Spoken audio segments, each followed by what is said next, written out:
Ang atin pong mundo ay punong-puno ng walang katiyakan.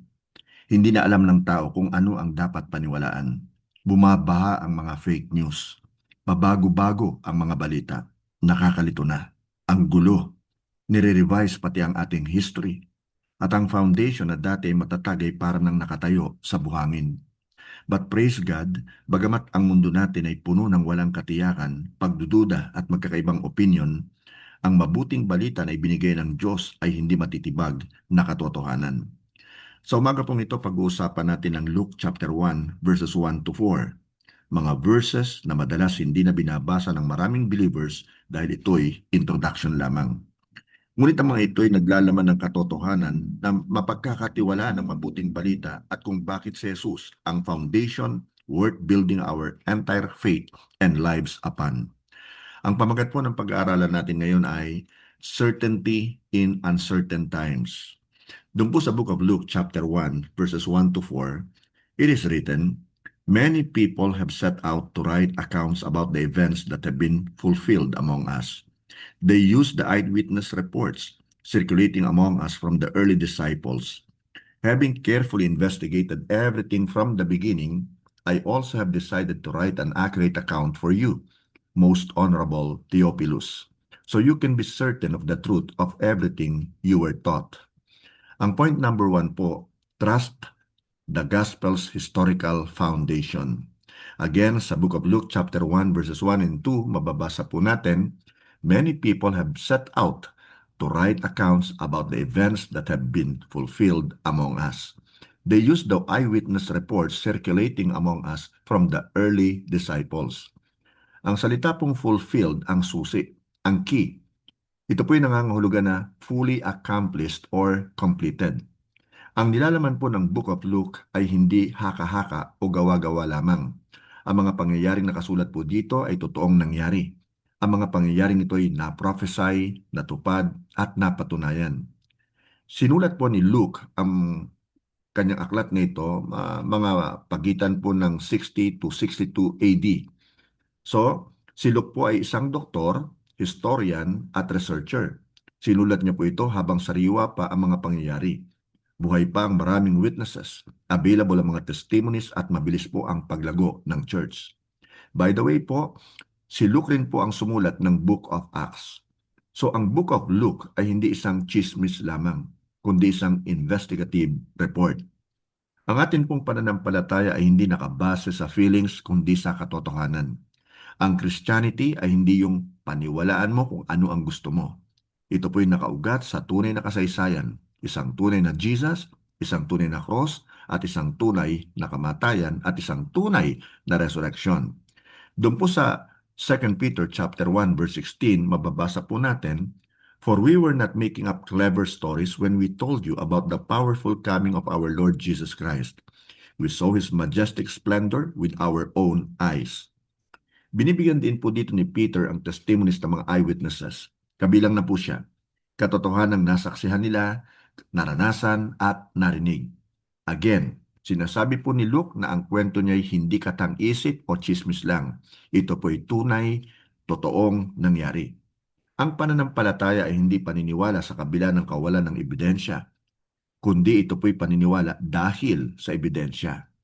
Ang biblikal na pananampalataya ay hindi bulag na pananampalataya. Nagbibigay po ang Diyos sa atin ng evidences dahil siya ay Diyos ng katotohanan. Imaginein mong sumakay ka ng eroplano, tapos narinig mo nagsalita ang piloto.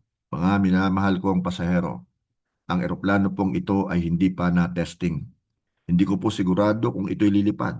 At kung makalipad man, hindi ko po sigurado kung tayo makakalanding ng ligtas."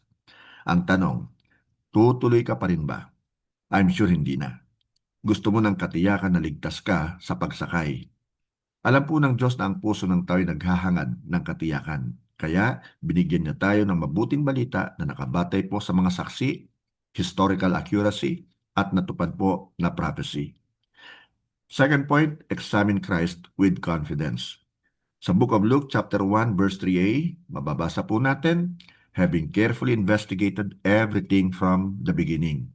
Dito po, sinasabi ni Dr. Luke, ni-research ko itong mabuti.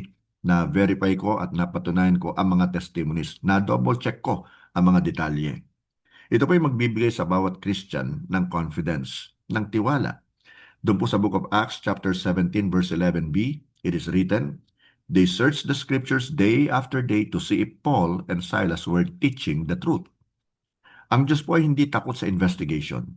Ang katotohanan ay hindi takot sa examination. Si Luke po ay kasama ni Paul sa pagbimission. Nakasama niya ang mga apostles, gayon din po ang mga eyewitnesses.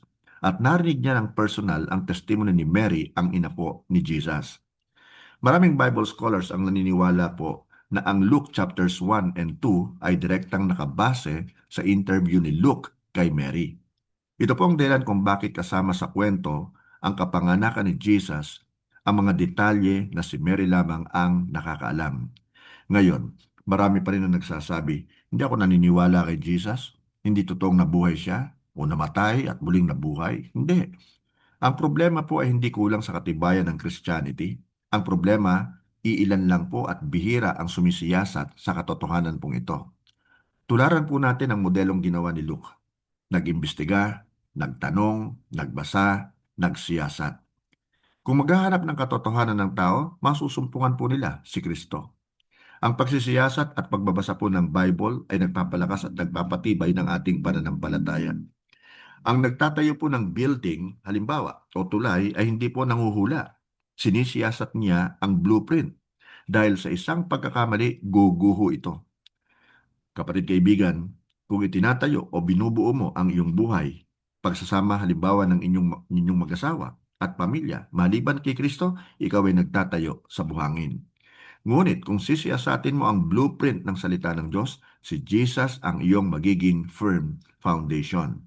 Point number 3, live with absolute certainty in Jesus. Sa Luke chapter 1 verse 4c, so you can be certain of the truth of everything you were taught.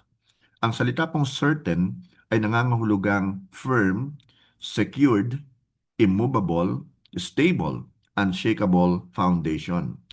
Gusto po ni Luke malaman ni Theophilus at tayo na ang pananampalataya kay Kristo ay hindi po dapat marupok, mahina o babasagin. Ito po'y dapat firm o matatag dahil ito po'y batay sa katotohanan.